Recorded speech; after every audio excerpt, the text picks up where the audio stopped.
Live from Murray State University, this is 11 News.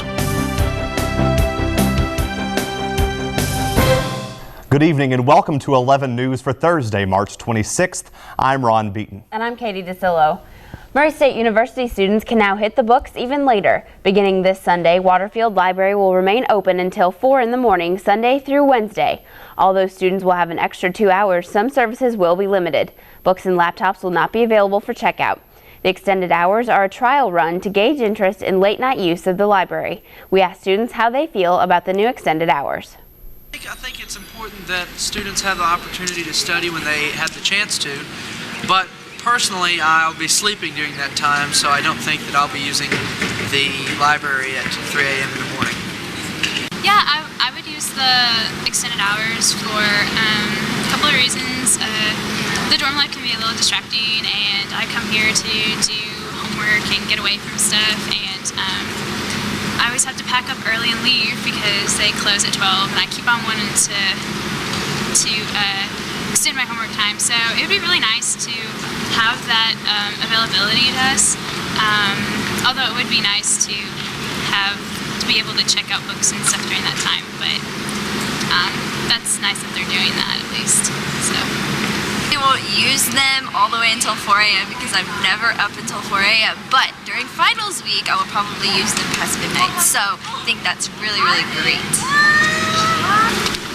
I probably won't be using the library all the way up to 4 a.m. But I do think it is a good idea that we are extending the hours to 4 a.m. because I know there's a lot of people here that does use it all the way up to midnight currently, and the extension would be very great for them and everybody else.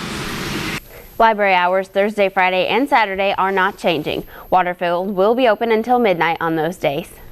Murray State University alum Dr. Earl Jones was recently honored as the Oregon Vintner of the Year. The Marshall County native received the ORVIN, demonstrating the significant achievement in building the Oregon wine industry. He, his wife Hilda, and his children own the Acapella Vineyard and Winery in Roseburg, Oregon. Dr. Jones graduated from Murray State in 1961 with bachelor's degrees in chemistry and science.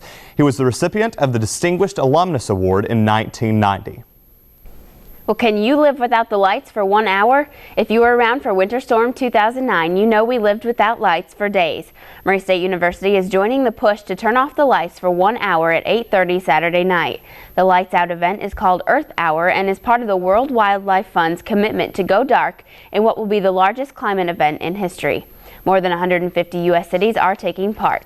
If you want to join in, turn out the lights at 8:30 Saturday night. Murray State's Pre-Vet Club will be hosting Animal Health Day on Saturday. From 8 a.m. until 4 p.m., the group will be giving free physical exams for cats and dogs. The event will be at Carmen Pavilion across from Callaway County High School. The club will be giving nail trims, ear cleanings, baths, heartworm tests, and feline leukemia tests for a small fee per service, or the full package for $25. The Humane Society will also be on hand, providing microchip IDs for $10 and pet ID tags for $3.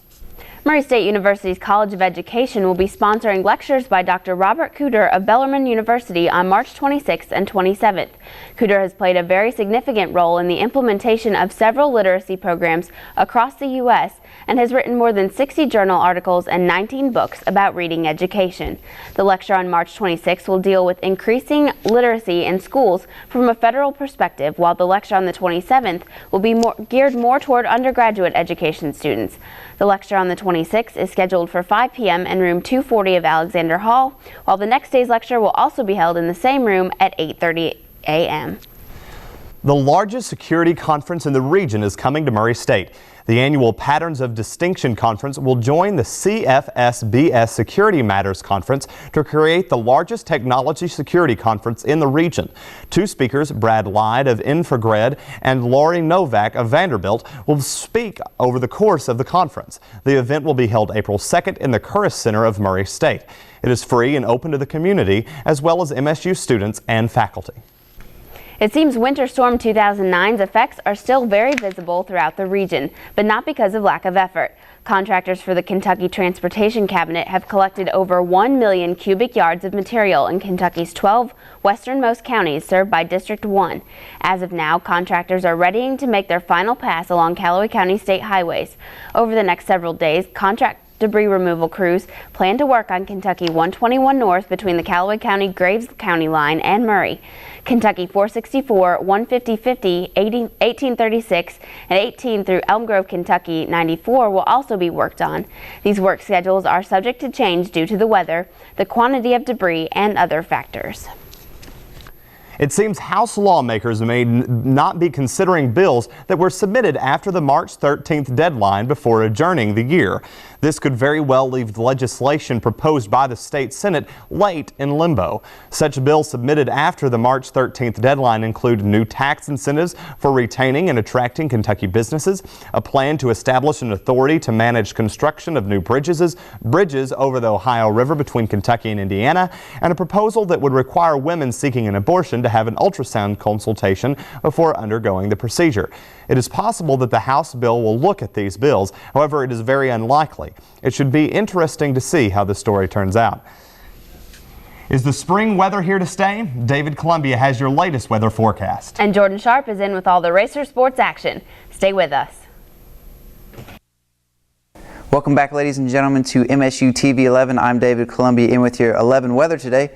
I'll go ahead and step out of the way. We'll take a look at our local area high temperatures from today. We're in the mid-60s all around the region from Nashville up to Cape Girardeau, Paducah, and Murray was right here at 65 degrees. It was a pretty nice day today. Lots of sunshine, some nice clouds out, and some really just great spring weather.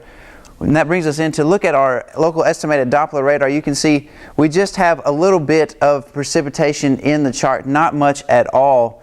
And that brings us into tonight.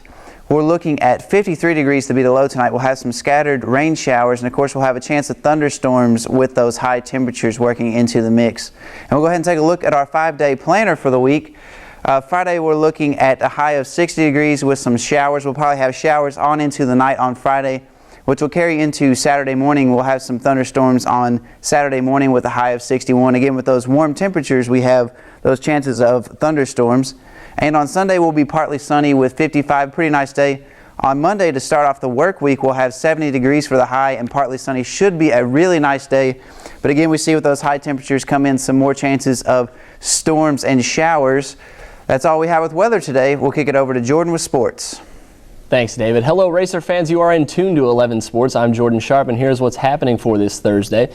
Wes Cunningham became only the second racer to record 2 triples in a single game yesterday, as the racers took the first game of a doubleheader against Mid-Continent 17-3. The second game was much of the same as the racers took control in the 4th inning to record yet another 13-3 victory. Catcher Daniel Miller was the big hitter in this one, going 2 for 3 with 4 RBIs.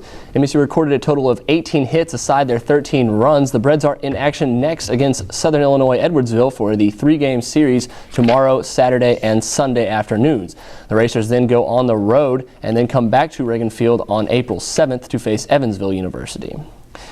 Next semester may seem far away for some, but this week marked the start of Racer Football 2009. The Racers opened their no-pad spring practice this week and are set to suit up in full pads tomorrow to start the long battles of a starting spot. The Racers recorded their highest win total since 2005 this past season, going 5-7 on the year and 4-4 in conference play. Despite losing All-American Nathan Williams, the Racers' young team has another off-season to improve and work for a winning season. And finally, Murray women's tennis ends their 10-day rest tomorrow as they set to face off against Moorhead. The women are currently 7-4 and 1-0 in conference play. The men come in at 5-6 as well as 2-0 against conference play against Moorhead tomorrow. This is the second of a 4-game match homestand for the men, all of which are conference opponents. The men will go on the road after that to face UT Martin and Eastern Illinois, which will round out the regular season and lead into the OVC tournament starting on April 17th. That's all the time we have for today. We'll see you next week. I'm Jordan Sharp for 11 Sports. Back to you guys at the desk.